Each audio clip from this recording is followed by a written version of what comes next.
So essentially, you're predicting the entire U.S. financial system will come to a halt. That's right. Like I said, we'll see a total breakdown of the stock market. Imagine 2008, Black Monday, and the crash of '29, all happening in a single morning. And let me tell you something, if you don't think this can happen right here in America, wake up. It's already being discussed.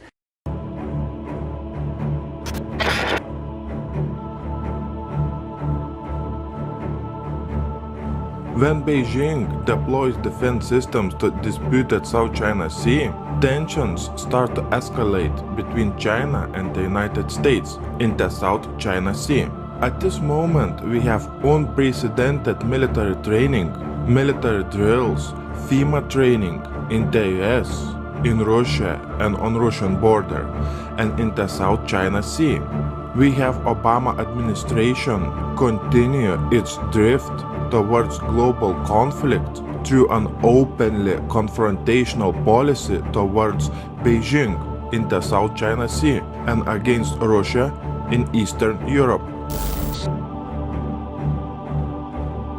The United States lost a sense of the reality when we have the global conflict about to start in the South China Sea, in Syria and in Eastern Europe on Russian border, as China reportedly put surface-to-air missile systems on South China Sea islands. We have 2 US aircraft carriers launching the military drills in waters neighboring the South China Sea. In the latest of a series of provocative military exercises near Chinese territorial waters, the US Stennis and US Ronald Reagan began conducting air defense drills, long-range strikes, and sea surveillance in the Philippine Sea. Also, when we have China sending some of its most advanced naval assets to the South China Sea for scheduled exercise. The exercise will be focusing on anti-missile warfare. Among the ships sent by China, there was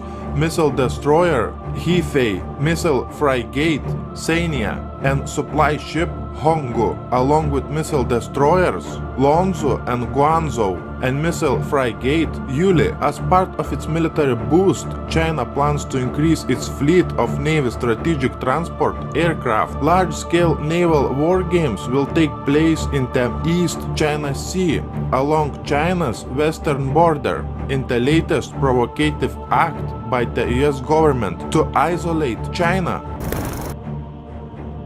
President Obama is back at the White House this morning after a week in the Middle East and Europe. Air Force One touched down Monday evening at Joint Base Andrews outside Washington. We spoke with the president yesterday in Germany in a wide-ranging interview. He had just announced 250 more American troops will go to Syria. They will help in the fight against ISIS, also known as ISIL. Let me pivot to China. Your Secretary of Defense has been in the region. How aggressive do you see the action in the South China Sea? And do you worry that they will cross some line in which you'll have to respond more aggressively? I've been consistent since I've been president in believing that a productive, candid relationship between the United States and China is vital, not just to our two countries, but to world peace and security. We're a lot better off with a China that feels confident. It's not a zero-sum game. It's not a zero-sum game. What is true, though, is that they have a tendency to view some of the immediate regional issues or disputes as a zero-sum game. So with respect to the South China Sea, rather than operate under international norms and rules, their attitude is we're the biggest kids around here and we're going to push aside the Philippines or the Vietnamese. But it doesn't mean that we're trying to act against China. We just want them to be partners with us. And where they break out of international rules and norms, we're going to hold them to account. Why does China need more than 1,000 new aircraft which can carry up to 66 tons of cargo and has the flight range of 3,200 miles? Nearly $5 trillion in trade passes annually through this region in the South China Sea. even smallest provocation against China in this area will lead to a major conflict, no doubt about it. The key point is that, in the case of the conflict in the South China Sea, the whole financial world, including the dollar, will collapse like a house of cards. China is threatening its presence in the region by reclaiming artificial islands and building infrastructure on them, including airstrips capable of launching warplanes. China is saying that such actions are aimed at better weather forecast, emergency response, and other crucial missions. The US is rejecting China's claims, challenges Beijing by conducting so-called freedom of navigation missions. Washington sends military ships and warplanes to the South China Sea. China considers those actions by Washington a direct threat.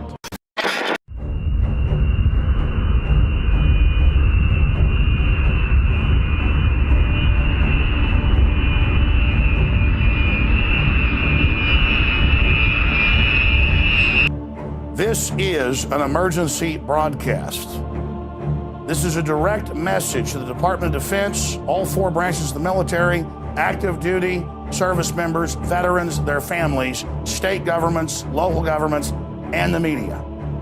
We are going to display 100% irrevocable proof that there is a global move, not just here, but all over the world, to militarize police and to put standing armies on the streets to suppress the population and to carry out political operations. When Chinese aircraft carrier reportedly docks at Tartu, Syria, Chinese fighter jets and helicopters to assist Russia in the battle against US-backed proxies in Syria, we have Russia and China teaming up to beef up military operations which may serve both nations strategically against a common enemy, the United States.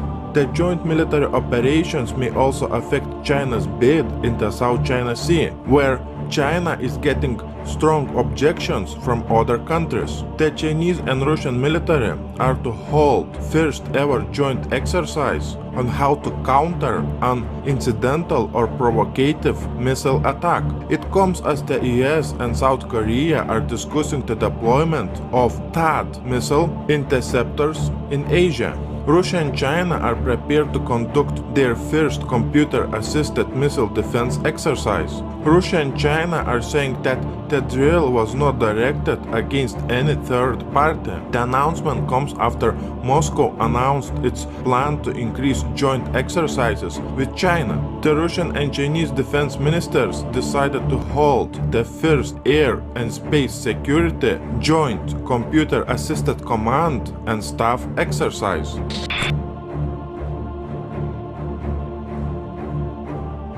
When we have investors pulling out their money from the UK, we have China buying up gold and buying gold vault in the UK.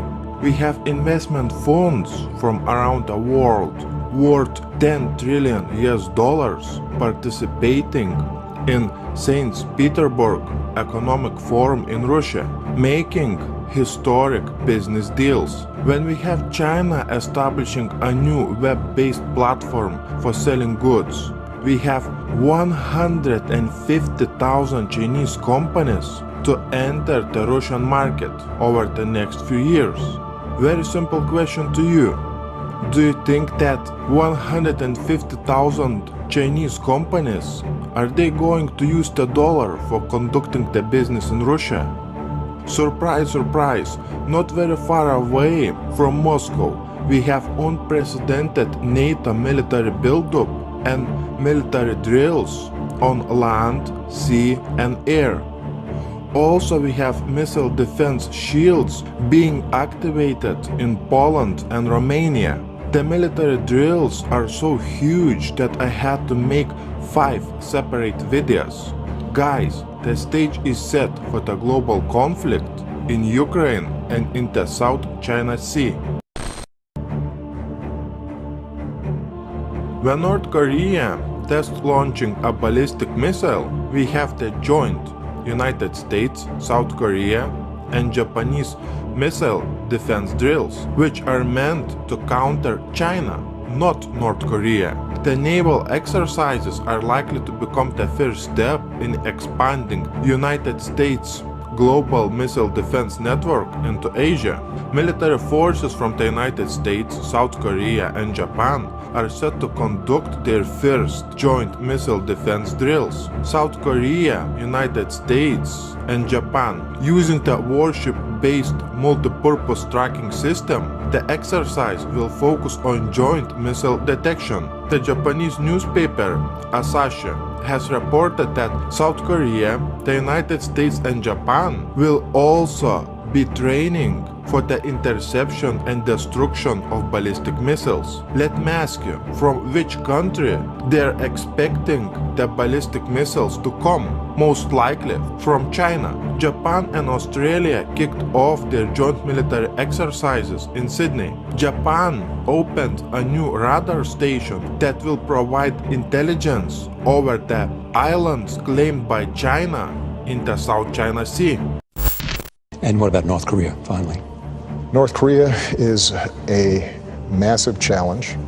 Our first priority is to protect the American people and our allies, Republic of Korea, Japan, that are vulnerable to the provocative actions that North Korea is engaging in. They are erratic enough. Their leader is personally irresponsible enough that we don't want them getting close. But it's not something that lends itself to an easy solution. We could obviously destroy North Korea with our arsenals, but aside from the humanitarian costs of that, they are right next door to our vital ally, Republic of Korea. One of the things that we have been doing is spending a lot more time positioning our missile defense systems so that even as we try to resolve the underlying problem of nuclear development inside of North Korea, we're also setting up a shield that can at least block the relatively low-level threats that they're posing right now. President Obama has launched the U.S. most massive military buildup close to Russian and Chinese borders. This piece of information clearly shows a very strong message of the beginning of a major conflict between major superpowers such as NATO, Russia, and China. As you're watching this video, we have missile defense shields being set up and being installed in Israel, in North Korea, Eastern Europe, and Russia. When United States is testing its new intercontinental ballistic missiles, we have Canada asking to join US missile shield to enhance national security. Canada has suggested it may join the US missile defense shield. Then we have the installation of the US missile shield in Eastern Europe along Russian border. Russia has opposed US and NATO plans to deploy anti-missile systems close to borders with Russia. Washington says that the anti-missile system would not threaten Russian security. Russia will restore a missile attack warning station near Crimea to counter an increasing NATO activity in the Black Sea. We have 4,000 cruise missiles pointed at Putin that would enable Obama to deliver precision-guided non-nuclear airstrikes anywhere inside Russia in less than an hour. When Putin calling Obama's new missile shield in Eastern Europe along Russian border a direct threat, we have Poland setting up a new missile shield. And then we have Romania setting up a new missile shield. We have US anti-missile base in Poland put by Obama, and in Kaliningrad we have Putin threatening to put nuclear missiles there. We have Putin activating S-400 defense systems all around Russian border with Eastern Europe, and we have nuclear missile systems patrolling Moscow streets. We have Norway and the US planning to establish a new military radar post in Vardø, Finnmark, in addition to the already existing US Globus 2 radar system. Let me show you on the map where all the missile defense shields are being set up and being installed in Eastern Europe. Just look at this map. Here we have Putin in Moscow, placing S-400 defense systems all around Moscow, and we have some in Kaliningrad. Here we have Obama setting up a missile defense shield in Poland and Romania, and putting radars in Norway. And in all these countries we have NATO and US military training at unprecedented scale. Watch my new video on military training and military hardware movement by Putin and by Obama in these countries. The link to my new video, as always, will be below in the description box. Just a little bit more than 70 years ago, we had a great war between major superpowers. Today, in the same place, on the same map, we have the same superpowers in the face of NATO and Russia preparing for a major war. Just remember, only a little bit more than 70 years ago, in the same place on this map, millions and millions of people died fighting for the same forces that are preparing a major conflict today. My biggest concern is that during World War II, there was no nuclear weapons available in such a big amount that is available today. And in the same place on this map, there was no nuclear power plants, so the war was limited in scope.